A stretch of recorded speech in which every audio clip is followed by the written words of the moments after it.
អង្គភាពแนะនាំពាក្យរាជរដ្ឋាភិបាលសេចក្តីប្រកាសព័ត៌មានស្តីអំពីលទ្ធផលកិច្ចប្រជុំពេញអង្គគណៈរដ្ឋមន្ត្រីសម្ដេចមហាបវរធិបតីហ៊ុនម៉ាណែតនាយករដ្ឋមន្ត្រីនៃព្រះរាជាណាចក្រកម្ពុជាបានអញ្ជើញជាអធិបតីដ៏ខ្ពង់ខ្ពស់ដឹកនាំកិច្ចប្រជុំពេញអង្គគណៈរដ្ឋមន្ត្រីនៅទីស្តីការនាយករដ្ឋមន្ត្រីវិមានសន្តិភាពនាព្រឹកថ្ងៃសុក្រ10រោចខែផលគុណឆ្នាំម្សាញ់សប្តស័កពុទ្ធសករាជ2569ត្រូវនឹងថ្ងៃទី13ខែមីនាឆ្នាំ2026ដោយបានពិភាក្សាឆ្លងនិងអនុម័តរបៀបវារៈដូចខាងក្រោម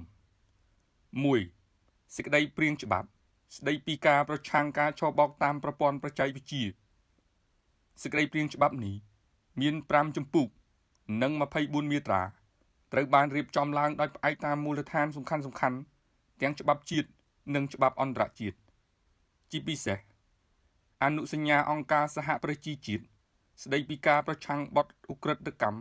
ឆ្លងដែនដែលមានអង្គការចាប់តាំងនិងអនុសញ្ញាអង្គការសហប្រជាជាតិស្តីពីការប្រឆាំងបទល្មើសបច្ចេកវិទ្យា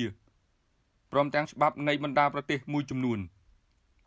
ដើម្បីធានាបាននូវប្រសិទ្ធភាពខ្ពស់ក្នុងការអនុម័តស្របតាមស្តង់ដារអន្តរជាតិសេចក្តីព្រាងច្បាប់នេះ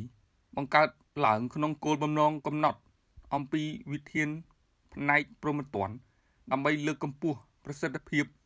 នៃការប្រយុទ្ធប្រឆាំងការឆបោកតាមប្រព័ន្ធបច្ចេកវិទ្យាសម្ដៅចូលរួមថែរក្សាការពារសន្តិភាពនិងសណ្ដាប់ធ្នាប់សាធារណៈព្រមទាំងលើកកម្ពស់ប្រសិទ្ធភាពនៃកិច្ចសហប្រតិបត្តិការក្នុងការប្រយុទ្ធប្រឆាំងនឹងឧក្រិដ្ឋកម្មនេះការឆបោកតាមប្រព័ន្ធបច្ចេកវិទ្យាគឺជាទម្រង់ថ្មីមួយនៃបទល្មើសឆបោកដែលត្រូវបានប្រព្រឹត្តតាមរយៈប្រព័ន្ធបច្ចេកវិទ្យាឬដែលប្រើប្រាស់ប្រព័ន្ធបច្ចេកវិទ្យាជាមធ្យោបាយដើម្បីប្រព្រឹត្តបទល្មើសដោយប្រើឧបាយកលទុច្ចរិតនានាដូចជាការលួងលោមឬការអូសទាញឲ្យប្រគល់នៅទ្រព្យសម្បត្តិឬដាក់ទុនវិនិយោគក្នុងគម្រោងវិនិយោគខ្យល់ណាមួយដោយមានការអះអាងថានឹងទទួលបានប្រាក់ចំណេញខ្ពស់ឬការក្លែងជាការលក់ផលិតផលឬផ្ដល់សេវាកម្មអនឡាញជាដើមកម្ពុជាមានភាពចាំបាច់ក្នុងការរៀបចំច្បាប់នេះដើម្បីបង្ហាញអំពីការបដិញ្ញាចិត្តផ្នែកនយោបាយដ៏មោះមុតឥតរីករាយក្នុងការបោសសម្អាតឧក្រិដ្ឋកម្មតាមប្រព័ន្ធបច្ចេកវិទ្យាស្របតាមអនុសញ្ញាអង្គការសហប្រជាជាតិស្តីពីការប្រឆាំងបទល្មើសបច្ចេកវិទ្យាឆ្នាំ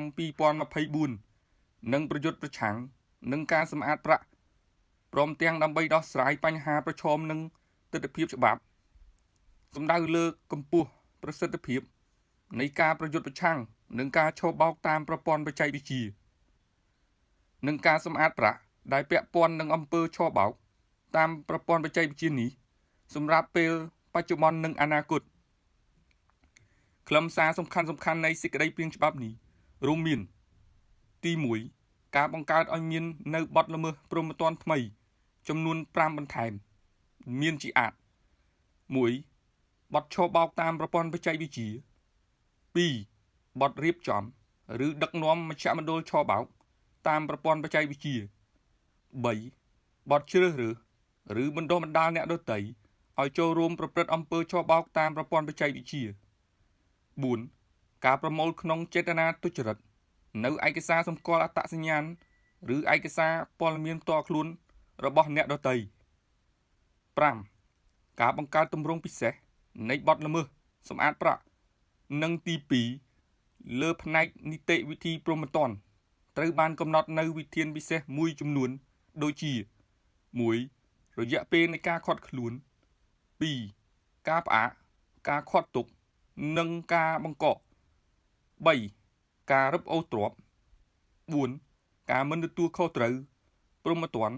ការលើកលែងឲ្យរួចផុតពីទោសនិងស្ថានសម្រាលទោស 5. ការលើកកម្ពស់កិច្ចសហប្រតិបត្តិការអន្តរជាតិ 2. បញ្ហាផ្សេងសម្ដេចធិបតីបានបញ្ជាក់ថាការឆបោកតាមប្រព័ន្ធបច្ចេកវិទ្យាគឺជាបញ្ហាតំបន់និងសកលដែលមានលក្ខណៈស្មុគស្មាញនិងប្រទាក់ក្រឡាគ្នាហើយកម្ពុជាជាអ្នករងគ្រោះនឹងត្រូវខូចឈ្មោះលើឆាកអន្តរជាតិ ដូច្នេះហើយ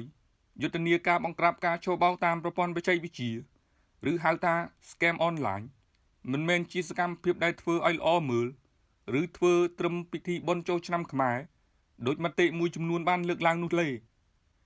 ប៉ុន្តែនេះគឺជាឆន្ទៈពិតប្រាកដដល់របស់រាជរដ្ឋាភិបាលក្នុងការបោសសម្អាតផ្ទះរបស់ខ្លួនឲ្យបានស្អាតពីព្រោះបញ្ហានេះ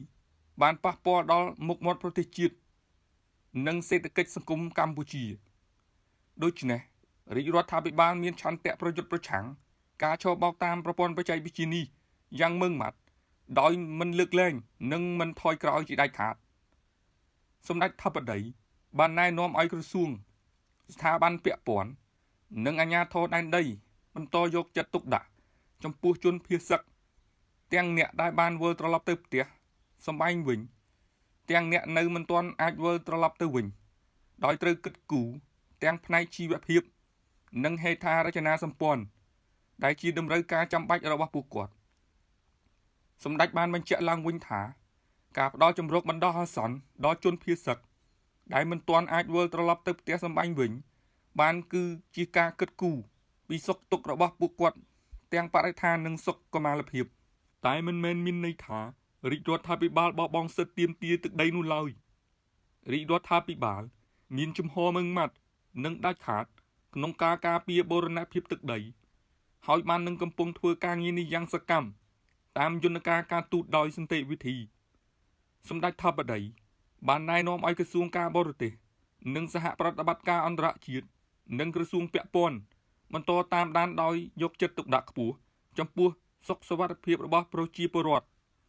និងនិស្សិតកម្ពុជាដែលកំពុងស្នាក់នៅប្រកបរបរនិងសិក្សាក្នុងបណ្ដាប្រទេសនៅបស្ចិមបូព៌ាហើយត្រូវធ្វើទំនាក់ទំនងជាប្រចាំនិងផ្ដល់ការសម្របសម្រួលជាបន្ទាន់ក្នុងករណីចាំបាច់ដើម្បីរក្សាសុខសុវត្ថិភាពរបស់បងប្អូនប្រជាពលរដ្ឋយើងនិងនិស្សិតកម្ពុជាទាំងអស់ថ្ងៃសុក្រ10រោចខែផលគុណឆ្នាំម្សាញ់សប្តស័កពុទ្ធសករាជ2569រាជធានីភ្នំពេញត្រូវនឹងថ្ងៃទី13ខែមីនាឆ្នាំ2026ពីខ្ញុំបាទសេងខ្មែរ